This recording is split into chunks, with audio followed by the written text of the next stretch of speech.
Our reading for this morning is The Hill We Climb by Amanda Gorman, which she recited at the inauguration of President Biden.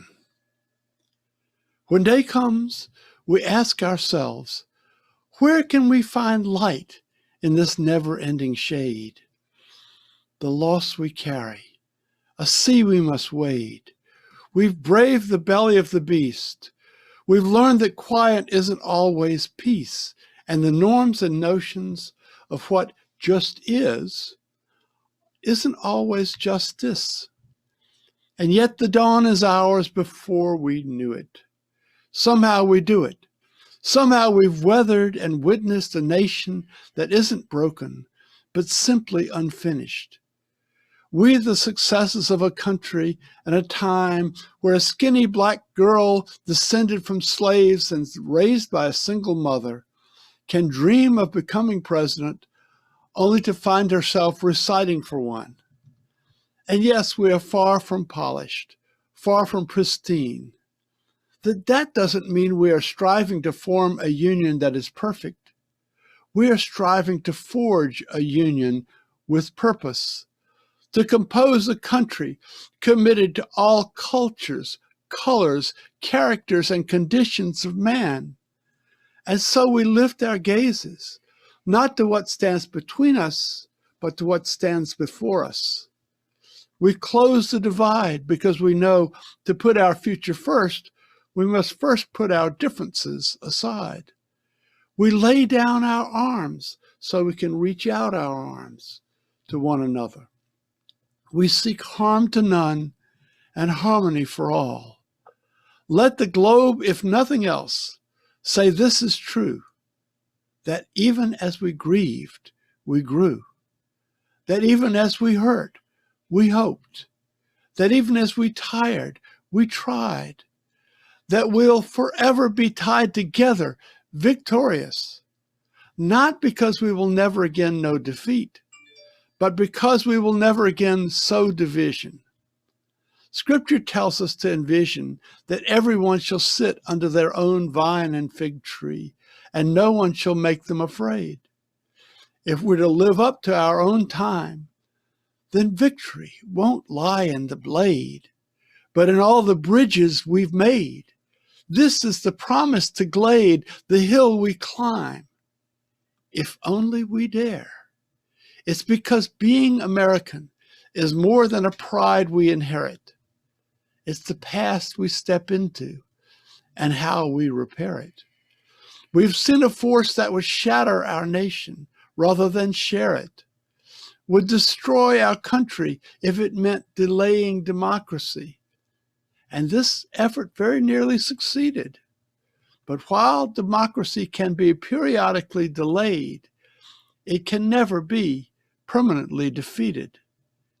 In this truth, in this faith we trust, for while we have our eyes on the future, history has its eyes on us. This is the era of just redemption we feared at its inception. We do not feel prepared to be the heirs of such a terrifying hour, but within it we find the power to author a new chapter, to offer hope and laughter to ourselves. So while once we asked, how could we possibly prevail over catastrophe? Now we assert, how could catastrophe possibly prevail over us? We will not march back to what was, but move to what shall be. A country that is bruised but whole, benevolent but bold, fierce and free.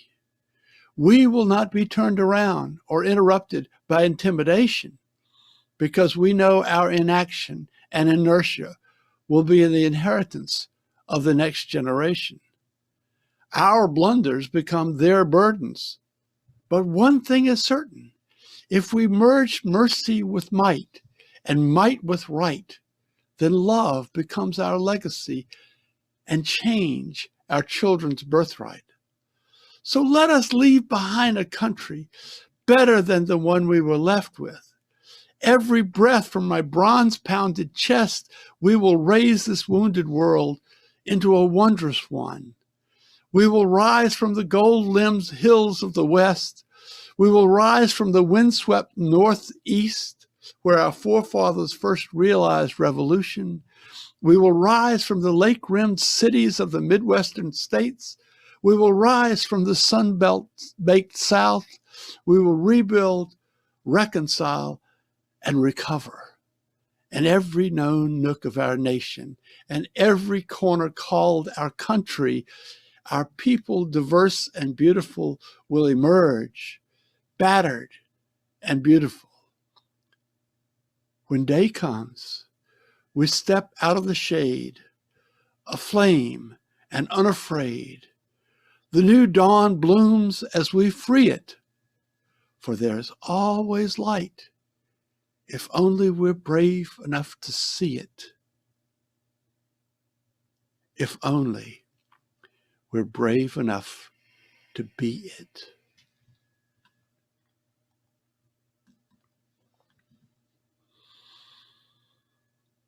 More than a pride we inherit. Being American is more than a pride we inherit.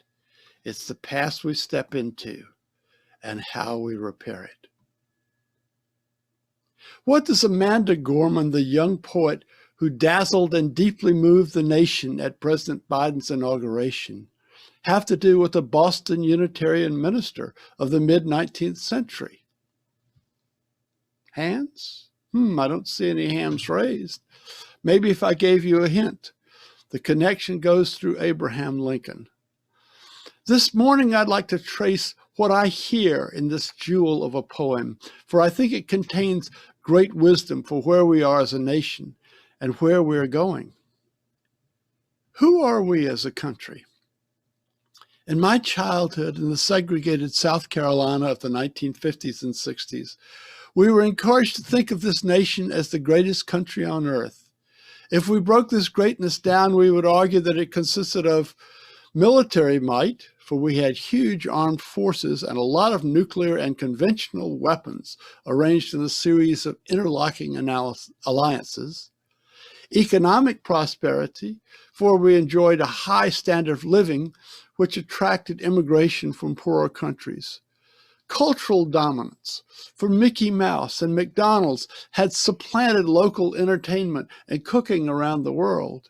And a political commitment to the values of freedom and human rights, as against totalitarian states such as the USSR and the Third Reich, the commitment being reflected in such institutions as the United Nations.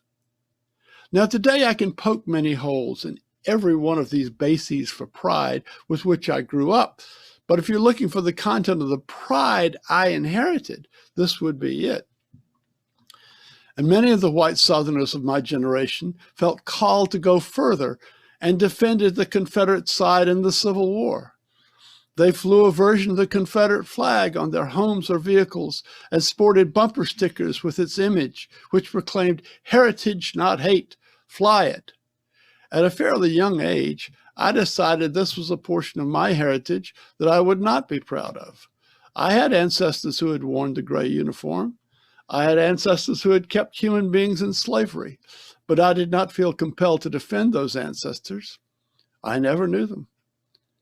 Many of the people who resorted to Confederate symbols were not actually trying to honor the dead of the Civil War, but to continue that war by resisting the just demands for the civil rights movement, for the equality which had been guaranteed in the Declaration of Independence, but denied in fact, despite that war and its sorry aftermath.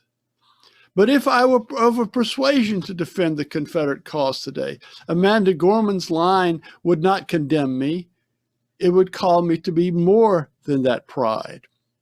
Wherever we find occasion for pride in the country, this poem says that to be an American is greater than that. And what does that greatness consist in? How we repair the past we step into. I have struggled with the race issue in American life since I was a child. Dear Black women helped my mother to raise me and my 4 siblings. But at a young age, I came to realize that these people who seemed to be part of our household actually had lives and homes of their own. and they and their children did not face the same life chances that I faced. I have done some things in life to try to make the playing field more equal, but I have come to see that my view of what is wrong and what needs to happen is constricted by my own position in the hierarchy, and that often the views of Black observers have a clearer perspective than I can muster. One such thinker who has had a strong influence on me recently is Isabelle Wilkerson and her book, Caste. She encourages her readers to think of the stratification of American society in terms of caste rather than race. There's a structure which is almost unconscious, but very powerful, a ladder of pigeonholes into which we put people in our assumptions. Viewing the American divide as caste rather than race allows us to see its similarities to the ancient caste system in the Indian subcontinent, as well as Nazi ideology. I had not realized until I read this book that the Nazis studied the American system of Jim Crow and laws against intermarriage in designing their system of weeding out members of certain populations from positions of authority within their countries, and ultimately, of course, murdering them en masse. One of the most interesting aspects of Wilkerson's book is the way the American caste system in the 19th and 20th centuries forged a new identity for immigrants from Europe, whites. When a resident of Italy or Ireland or Greece was still in their native European country, they would think of themselves as Italian or Irish or Greek. But once they reached these shores and learned the native caste system, their primary identity was white, an identity which did not exist in Europe. As Wilkerson says, it was in becoming American that they became white. And she pointed out that white was a political designation that only has meaning when set against something not white. For what was important in maintaining the American caste system was keeping the lowest rung of the ladder firmly at the bottom and convincing the European immigrants, as working class whites had been convinced for generations, that their interest lay in keeping Black folks in that subordinate position rather than making common cause with them. So the idea of whiteness was born. This was a structure which arose from the cruelties of American slavery. One's skin color and facial features came to determine one's chances in life. As the moral attack on slavery, the push for abolition of this peculiar institution, began to take hold in the early 19th century, the slave powers fought back and developed a pseudo-scientific basis on which to defend slavery. There was a thing called race, this theory went, and Blacks were inherently inferior. The low point of this trend was the Dred Scott decision of 1857, in which the U.S. Supreme Court declared that any descendants of enslaved Africans, whether currently enslaved or free, could not be citizens of the United States. This decision was a major cause of the Civil War, which followed 3 years after. This is the past we step into as Americans. The seceding states and their ordinances of secession all pointed to the preservation of slavery as the reason they were seceding. Alexander Stephens, the vice president of the Confederacy, gave a speech within a month of the secession called the Cornerstone Speech, in which he noted that the United States had been founded on the idea of the equality of all people, but the Confederate States were based on the opposite doctrine. Quote, "Our new government is founded upon exactly the opposite idea. Its foundations are laid, its cornerstone rests upon the great truth that the Negro is not equal to the white man, that slavery's subordination to the superior race is his natural and normal condition. This, our new government, is the first in the history of the world based upon this great physical, philosophical, and moral truth," end quote. That's Alexander Stephens in the Cornerstone Speech, justifying the Confederacy. This is the baldest statement of white supremacy, a doctrine defeated on the battlefield of the Civil War, but which survived that defeat and the 3 constitutional amendments which were meant to seal it. And with the withdrawal of Union troops in the Compromise of 1876, white supremacy came roaring back in the system we know as Jim Crow, the terror reign of the Ku Klux Klan, and the establishment of the prison system. Any steps toward making equality real would wait until the Brown versus Board of Education decision in 1954. This is the past we step into. But how do we repair it? We have no hope of repairing it if we are afraid to face it. Wilkerson uses the image of an old house as a metaphor for living in a country with issues like this in its history. America is an old house. We can never declare the work over. Wind, flood, drought, and human upheavals batter a structure which is already fighting whatever flaws were left unattended in the original foundation. When you live in an old house, you may not want to go into the basement after a storm to see what the rains have wrought. Choose not to look, however, at your own peril. The owner of an old house knows that whatever you are ignoring will never go away. Whatever is lurking will fester, whether you choose to look or not.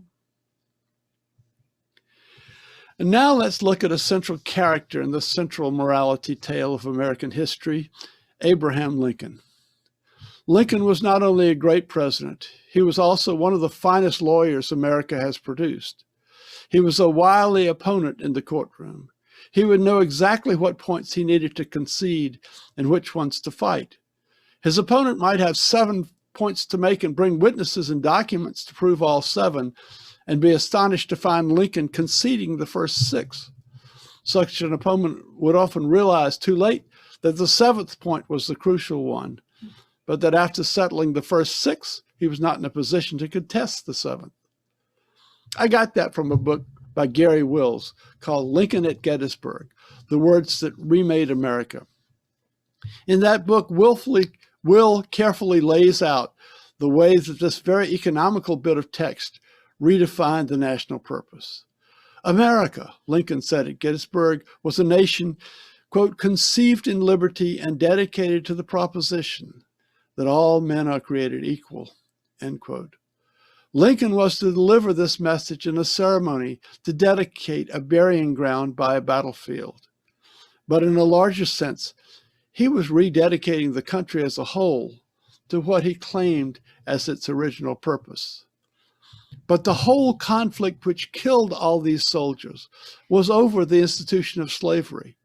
And that institution had been with the nation at the time its founders declared the equality of all people, and for a century and a half before. Many of the people who put their signatures on the Declaration of Independence were slaveholders. Does not the hypocrisy present at the founding of the country belie Lincoln's claim that the equality of all people was the proposition on which the country was founded? Lincoln himself certainly understood the racism among the white population of his time, and in the Lincoln-Douglas debates of 1858, he pandered to his audience's assumptions of black inferiority in a social and intellectual sense, while he championed equality in a legal sense. He was not an absolute abolitionist. He was willing to let slavery continue in the states in which it then was practiced, but sought to prevent its expansion to new territories. Yet at Gettysburg, he faced a new situation than he had faced in the 1858 debates. 13 states had voted to secede, and they were now engaged in a very hot war. He very deliberately went back to the Declaration of Independence for his inspiration as to the national purpose, rather than the Constitution. Among other things, the Declaration is silent on the issue of slavery, whereas the Constitution clearly acknowledges its existence. At the same time, the man who as candidate said he would not abolish slavery where it was practiced, as wartime president, issued the Emancipation Proclamation, freeing slaves in all the territories which the Union Army controlled in the slave states. His justification was not that slavery was immoral, but that the emancipation was a military necessity. From the evidence of his second inaugural address, we can see that Lincoln had a profound grasp of the theological issues of his day, but he is notoriously hard to pin down religiously. He knew that showing one's religious colors made one a target in the political arena, and he was careful not to express himself on larger questions except when the occasion required. But in trying to understand the religious underpinnings of the Gettysburg Address, Gary Will makes the bold assertion that Lincoln was a transcendentalist. In UU churches, we sometimes think we understand transcendentalism. It was a movement within 19th century Unitarianism, featuring such luminaries as Ralph Waldo Emerson, Henry David Thoreau, Margaret Fuller, Frederick Henry Hedge, and Theodore Parker. It actually sponsored utopian communities such as Fruitlands in Harvard, Massachusetts, and Brook Farm in Jamaica Plain. But let's think of transcendentalism philosophically, where it was a branch of idealism. Since the Enlightenment, philosophy had been trying to answer the question of how we know what we know. The idealist camp believed that much knowledge was inborn in our brains, that we knew it inherently or a priori, which means from inside a system, without additional data inputs. The other school was the empiricist, who believed that the only things we can know is what we perceive with our five senses. These were sometimes called sensationalist, though that term has a very different meaning for us today. Immanuel Kant in the late 18th century said to these warring sides, "You're both right in part. Information comes in through the five senses, but then it doesn't make any sense until it is ordered by categories which are inherent in the mind, like time, space, and causality." But even Kant had a fudge factor. He said that knowledge of God or of the divine might come in through a special gateway, which Emerson called the intuition. With that context, let me introduce Theodore Parker, the Boston Unitarian minister and anti-slavery activist, whose sermons on Tremont Street packed the old music halls Sunday after Sunday. Parker's theological and social justice positions alienated most of the Unitarian clergy of his day, but he was in great demand as a speaker and a writer. He's best remembered in the world at large as the author of two quotes. One is about the moral arc of the universe bending toward justice. The other is part of Parker's definition of democracy, which deserves to be quoted at some length. For Parker's transcendentalism holds that an idea can be true even if it has never been actually observed in the world. And in particular, the idea of human equality was true even if it had never been realized. In an essay called Transcendentalism, published in 1850, Parker reached back, as Lincoln did at Gettysburg, to the Declaration of Independence as the germ of American purpose. Quote, "The great political idea, the idea of the Declaration of Independence, is a composite idea made up of three simple ones. One, each man is endowed with certain inalienable rights. Two, in respect to these rights, all men are equal.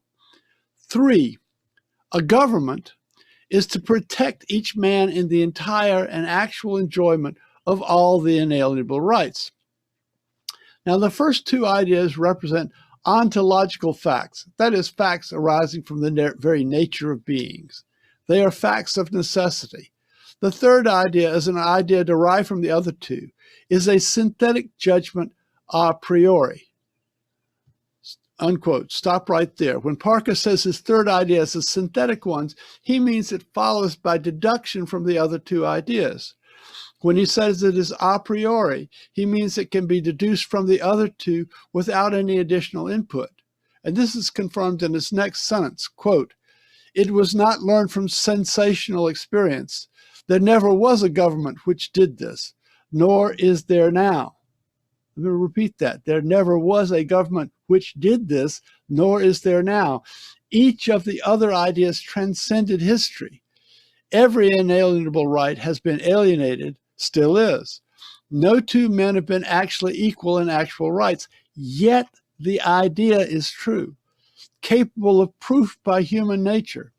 not of verification by experience, as true as the proposition that the three angles of a triangle add up to two right angles, but no more capable of a sensational proof, a proof based on the physical senses, than that. The American Revolution, with American history since, is an attempt to prove by experience this transcendental proposition, to organize the transcendental idea of politics. The idea demands for its organization a democracy, a government of all, for all, by all. End quote. That's Theodore Parker's essay from 1850 called Transcendentalism. We do not know if Lincoln got the idea of a democracy as government of the people, by the people, and for the people, with which the Gettysburg Address closes, from this essay.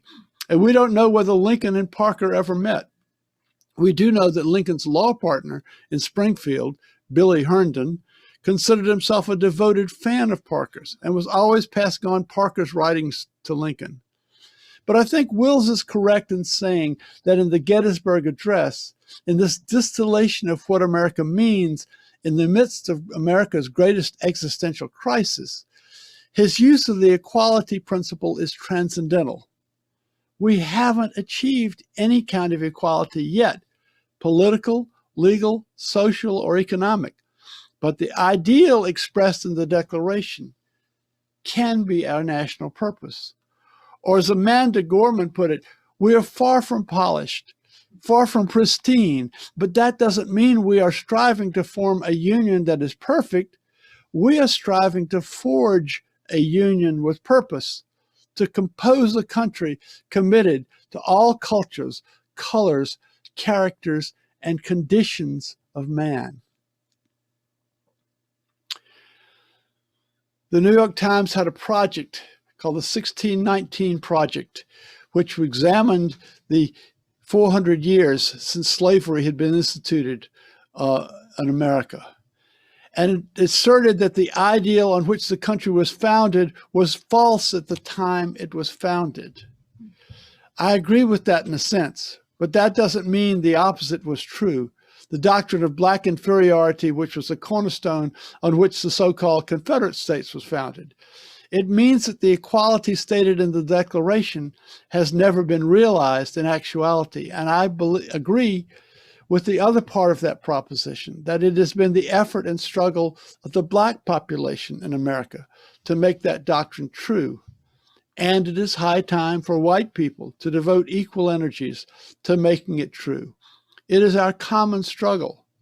The country, its past, present, and future belong to all of us. But we cannot go forward without facing the past we have stepped into. Ms. Gorman said, being an American is more than a pride we inherit. It's the past we step into and how we repair it. I'm not claiming Ms. Gorman or even President Biden as transcendentalists. I'm saying that Gorman's gentle but urgent rhetoric recognizes that we have never lived up to our founding ideals. But that fact is not a justification for abandoning them. To close, I will leave you with the words by which Ms. Gorman challenged us to make America's founding proposition true. So let us leave behind a country better than the one we were left with. Every breath from my bronze-pounded chest, we will raise this wounded world into a wondrous one. We will rise from the gold-limbed hills of the west. We will rise from the windswept northeast, where our forefathers first realized revolution. We will rise from the lake-rimmed cities of the Midwestern states. We will rise from the sun-baked south. We will rebuild, reconcile, and recover, and every known nook of our nation and every corner called our country, our people diverse and beautiful, will emerge, battered and beautiful. When day comes, we step out of the shade, aflame and unafraid. The new dawn blooms, as we free it. For there's always light, if only we're brave enough to see it. If only we're brave enough to be it. Amen.